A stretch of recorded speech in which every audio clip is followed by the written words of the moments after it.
Ideal Protein is a doctor-designed, coach-led ketogenic weight loss protocol that uses food as medicine to empower you to lose weight and live your healthiest life.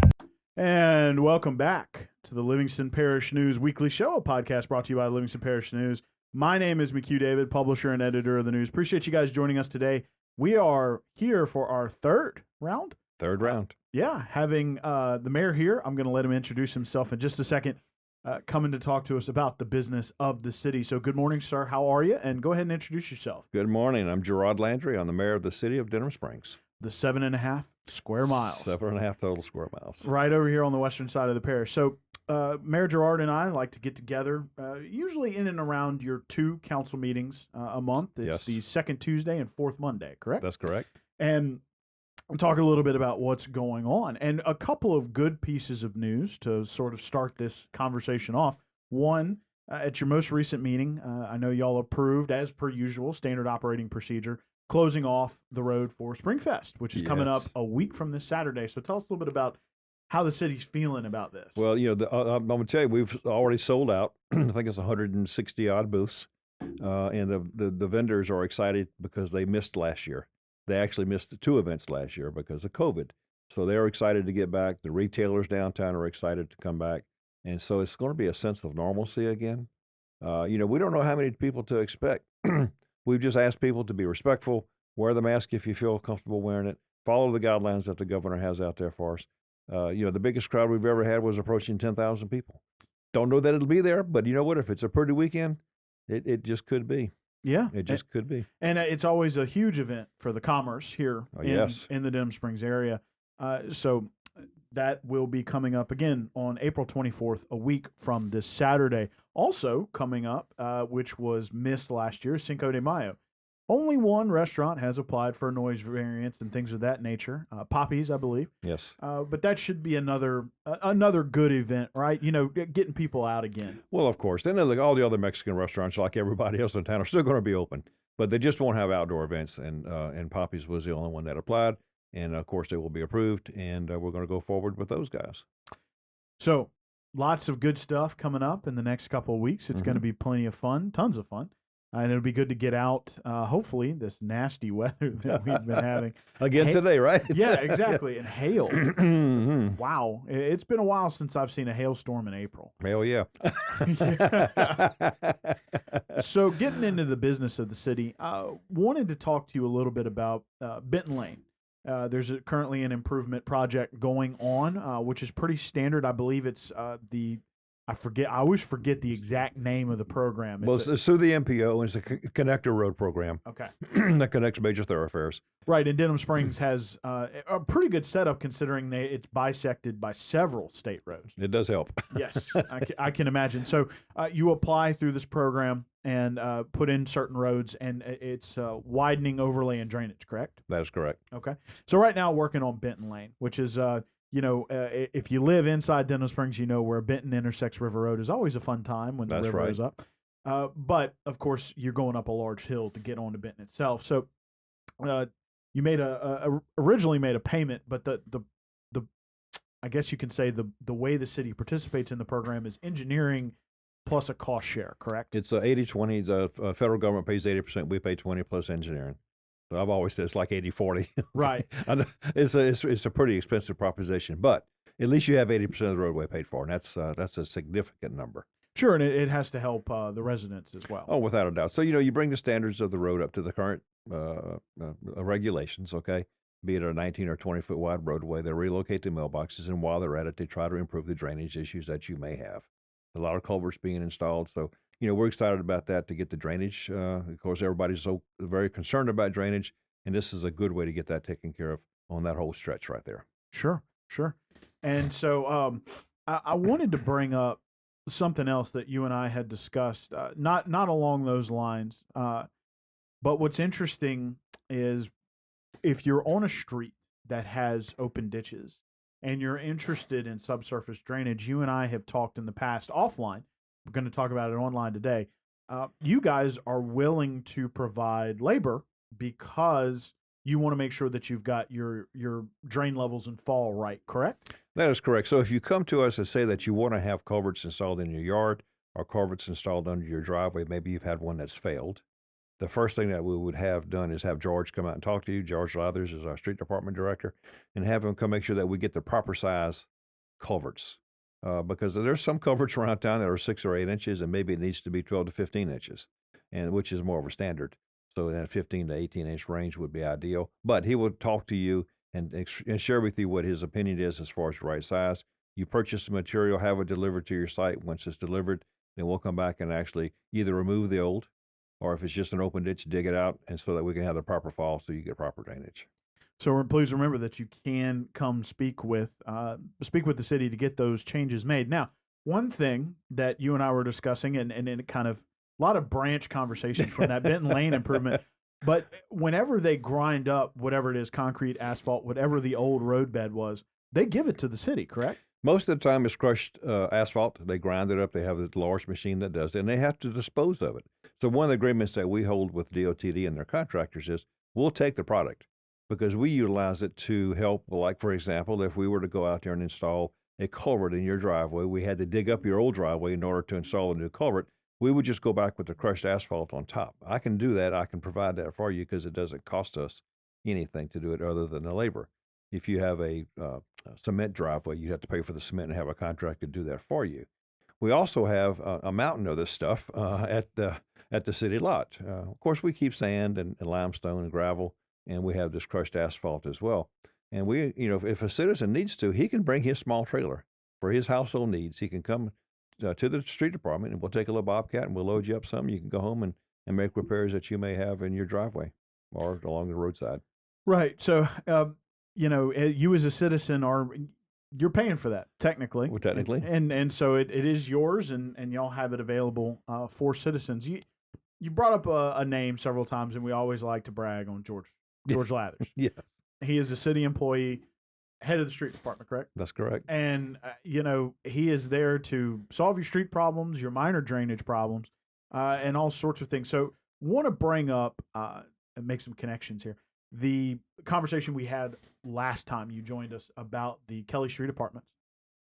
Eventually, Mr. George got down in there, cleaned out that culvert, and I'm going to let you give the amount, but also put together with a local business a pretty interesting project to try to prevent that from happening again. So tell us a little bit about how that situation panned out. Sure. That particular property owner had called us because there was a blockage in the street. The water level was extremely high. George went out there and tried to bring his vacuum truck so he could clean it out. And lo and behold, once he finally got into it, it was about 3 garbage bags of trash. There was a dumpster that was located right above it, right beside it. And as the trash overflowed, it went right into the drains. So it's a monumental task when when you have to get up in there to scoop it out, if you will. So, George said, well, you know what? He went to B&C Sheet Metal, and those guys crafted him a grate that was bolted down now over that one particular street drain. And the holes are significant to let the smaller stuff in, but it keeps the big bags of garbage out of that. So hopefully that'll help with that situation. And we'll try to be as creative as we can to make sure that we don't continually have to go back and do these kinds of things. And you did mention that he had another situation. We always like to talk about it, especially as the spring rains come. And we talked about the first podcast you and I did as part of the series, trying to keep the trash out of the ditches and picking up your trash because it does cause a lot of problems. And as you and I discussed, a lot of times it's, when you're talking about drainage issues, it's not necessarily a sky is falling or overly complicated issue. Mr. George ran into another small-scale drainage issue. Tell us about that real quick. So if you remember last time, it was somebody had a rock garden about 3 houses down, and over the years, the rocks had fallen in and actually blocked off that particular drain, which impacted a house 2 or 3 houses down, and that's where we got the phone call from. Sure. And there was also a piece of concrete stuck in the culvert as well. In the drain as well. So just yesterday, he goes out there and there's another complaint. So he starts to look around trying to find out why this particular person's yard won't drain. And when he looked over the backyard fence, the neighbor has a nice, beautiful flower bed surrounding the drain that's in their backyard. So this guy's yard won't drain because his neighbor's got a flower bed around it. It's difficult for us to monitor those because these are wooden fences. We're not the Gestapo. We're not going to go marching through everybody's backyards to make sure that they do what they do. But we'll we'll do what we have to make sure we serve, make sure everybody's happy. Right, and inform the homeowner. Of course. Look. Yeah, of course. And you are infringing upon your neighbor's right to jay in his backyard. That's exactly right, and that's exactly what George has to do sometimes. Oh, poor George. Poor George. That's right. Well, sometimes we give him a little bit of props, but we do feel there are some dirty jobs that he's got to do. There were, and George has been with us about 30 years, and he thinks he's going to retire, but he's not. Because he's not old enough. So he's got to stick with us a little longer. Well, fair enough. Well, and, unfortunately for George, poor George. But luckily for the citizens of Denham Springs. So I want to go back to Benton Lane and the Connector Road program because I do believe that Martin Luther King is going through the same process, correct? Actually, Martin Luther King is done. Is it? It was on the council meeting because it was the final piece of paperwork where we had to go through and make the adjustments to time and material so that DOTD could close out that particular project. Okay. But it was It was the same program. Okay. Exactly. So, I know we've discussed it in the past, but as my late father liked to say, repetition is the key to recollection. I know that when y'all are dealing with the MPO program, you're thinking 3-4 years out because there's an application process. There's a waiting period, of course, because there always is. A couple of streets that have already been done are things like Maple. And that sort of thing. But if there are citizens who kind of hear about this program and want to ask the city, can we apply for our street to be on the program? What's the process there? It's really very simple. We try to make sure that there's two programs. Let's talk about that. So the MPO program is the federal highway dollars that come through the state, through the Metropolitan Planning Organization, and then we apply for that as a city, as a municipality. And if a particular citizen has a problem with their street, they typically call, and George and all of us are out there riding the streets, especially on rainy days like today, to see where our problems are. And if we notice that a street is in need of repair, then we'll decide if it goes on the MPO program or if it can work on to the parish road program, because that's the two options that we have as far as road overlays. MPO program, we apply for it, and you're right, it does take years to get through the process. The MPO program now, if you look at the calendar that's on my desk, I'm out 10 years. Right. And we have to plan it that far because of the 20% match in the engineering funds. We have to work that into our budget. And, every year they have what they call a whiteboard meeting at DOTD, and it's a grease board is what it amounts to. We all go out to LSU, the transportation classroom that they have set up there, and they take this grease board and they have all the projects from all the cities and all in this area that are looking for road projects, and they say, give us an update. Can you afford to do it right now? If you can, fine, we'll leave it where it's at. If you can't, we can move it forward. Well, if you move it forward, then there's a guy down there that might say, look, I'm ready to go, so he comes and takes your spot. So it's kind of like playing checkers with the availability of funds and the severity of the projects, so it works out well so that we can manipulate that process. The parish road program is something that we just have to contact, in our case, John Waska, because he's our rep, and Layton or Sam DiGirolamo, and ask that we have it added to it. And, of course, they send out people to analyze the roads, and they score them, and then they'll add it to the parish road program, and they work it into their system. I was really hoping when you said that y'all all gathered at LSU, you went through the process of getting everything up on the board, and then they handed out arena gear, and y'all battled to the death as to who would get the roads. In my old age, I would give those young guys one heck of a fight. Okay. Well, you're dedicated to the 7.5 square miles. That's exactly right. You're going to fight for it, no doubt. So, I do want to let folks know that you will hear a lot about the MPO program because it works at all levels of the state. The parish has several roads under the MPO program. Walker has several roads on the MPO program. So be looking out for that. It is wanted to get your comments a little bit when, we have done shows in the past where we talked about the fact that usually y'all have matching money, but there is no dedicated road program in the city of Denham Springs. And part of the reason that is because grant money is available, or matching money through the state or through the feds is available to do it, and it's a more affordable and almost to a certain degree a more ready-made process. I kind of like to get your perspective on the fact that for the most part, infrastructure improvements on a broad scale at the municipal level more grant-based now than they've ever been, and will probably remain that way for a while. I think you're exactly right. But you know what? You have to be proactive, and you have to be, very determined and direct. And enforceable. You have to go after that money. They're just not going to give it to you. You have to be able to go out there and fight for it. Okay. If I got to take on somebody with some gloves, I guess I can do that too. But I think the process is out there so that we don't have any frivolous spending. I think so that we can make sure that the people that need it fight for it and they'll get it, right? Right. And one of the things that we look forward to in the near future is what could happen when the Bass Pro bonds are finally satisfied. There's a potential for a windfall for the city as far as some additional funding yearly. I know in my heart I wanted to dedicate a portion of it for drainage issues inside the city, and roads would be another one that we should to do as well. And then because of the COVID response from the federal government, there's also potential for some windfalls for some municipalities as well, and those monies need to go towards infrastructure in the future too. Sure, and it's interesting what you brought up because even if we discussed that last time, the Bass Pro bonds being paid off, and I shouldn't have put even if they will be paid off. They will be paid off this year. But even if, you got to work with the council, and even if they dedicate that money to infrastructure and drainage, probably going to be maybe with the drainage, maybe a little more maintenance. But with the infrastructure, I would imagine that's just going to be dedicated monies to try to go after more grant funding. So, certainly, yes, exactly. So, talking about drainage, and this is the last thing we'll talk about today. Y'all have a cooperative endeavor agreement / joint venture, however you want to put it, with Gravity One. Gravity One has gotten very good at acquiring grant funding. They're big about going after those big projects and using the other tax revenue for general maintenance. One of the things that I think sort of confuses people is what is the difference between, say, what George can show up and do and what it is that Gravity Drainage is after. And, I have my own definition, but I'm not the one who has to deal with folks. So I'd like to get your perspective on that one. So typically our street department would, if it's on the side of the street, it's a ditch, it's in your driveway, it's in your front yard, that's what we handle. If it goes into your backyard, we obviously can't go on private property.